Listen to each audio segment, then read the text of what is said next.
Hey, what's up everybody? This is Amr from Spoken English Mentor, and today's video is a bit of a serious one. It's a extremely serious video because this is about being judged. Have you has anybody that you have known ever been judged? Many of us have. Hey, I've been judged.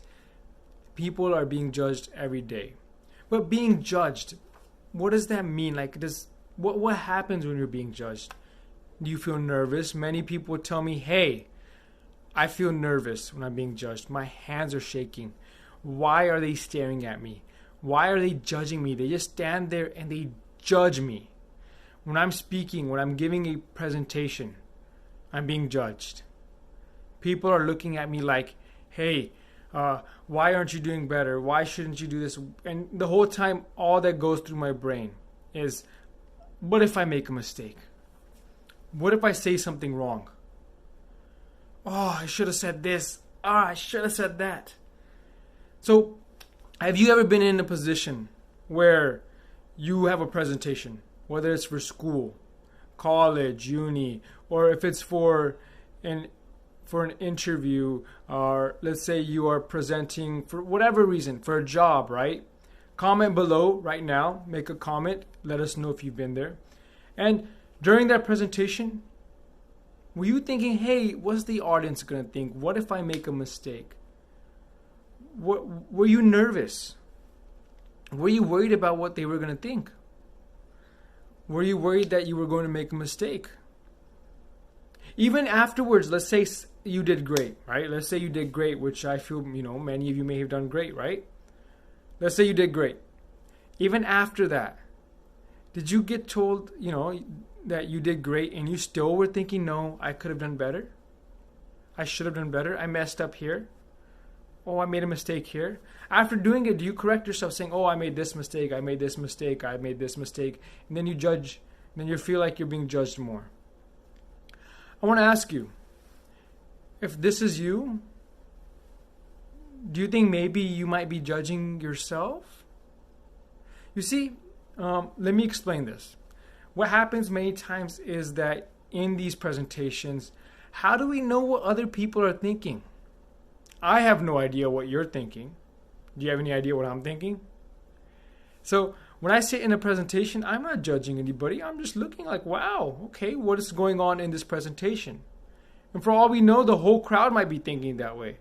Or maybe they're all thinking, wow, what are you doing? That's horrible. But how do we know? Right? How do you know?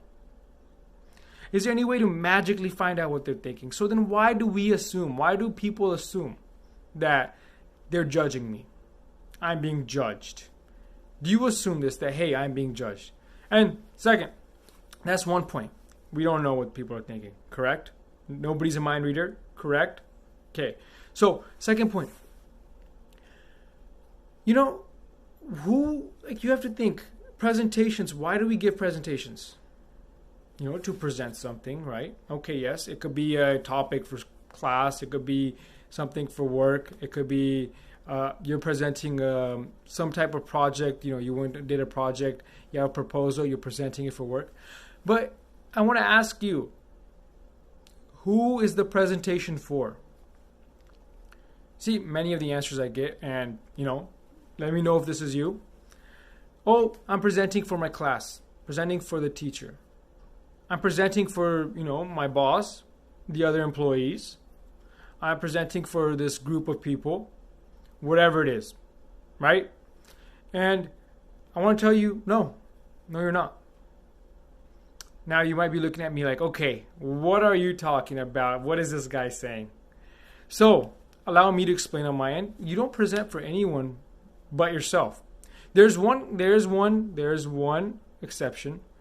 You may present for some people when you're giving them information that they don't have, information that can help them, right? But one, are you confident on that information? You should always be confident on that information, or else don't present it. So if you're presenting it, I'm going to take it as you're confident on the information. So if you are, then you're doing them a favor. Why would you worry about being judged by them when you're doing them a favor? They should be grateful that you are giving them the information. And two, the only person you present for is yourself. Yes, it's for you. Who benefits if you do great on a presentation at school? You. Who benefits if you do a great on a presentation at your job?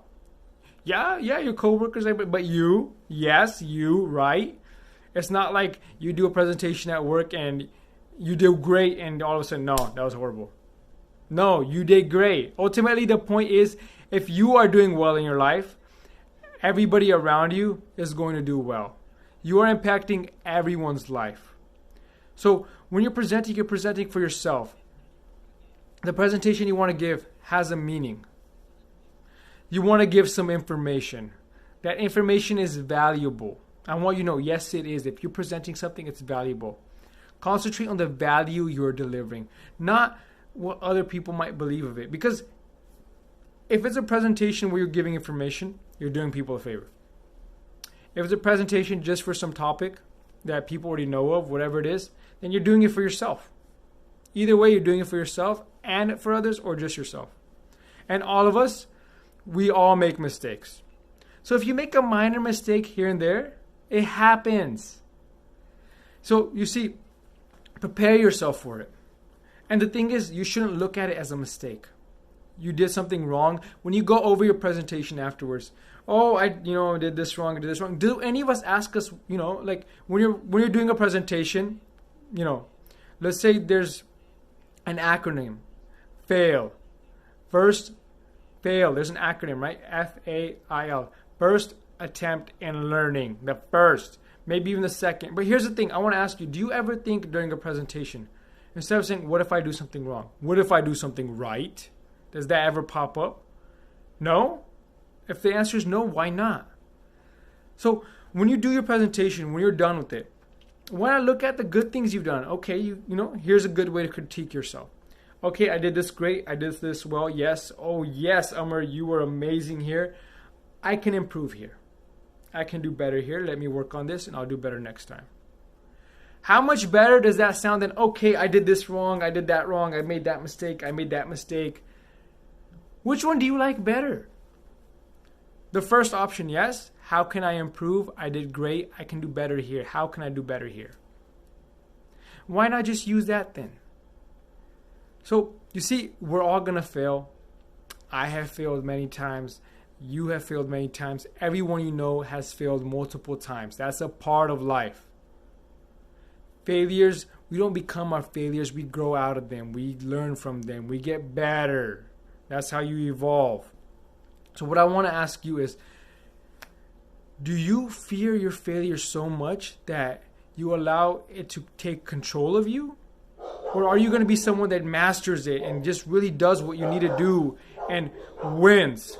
So, hope you enjoyed this video. Comment, like, subscribe, hit the bell icon for more notifications every single day to make sure that you are not going to accept failure. I want you to take this message to heart. Do not accept failure. Do not be nervous. It is not your fault. You are great. Keep trying, present well, and stay as a superstar just like you are. Take care.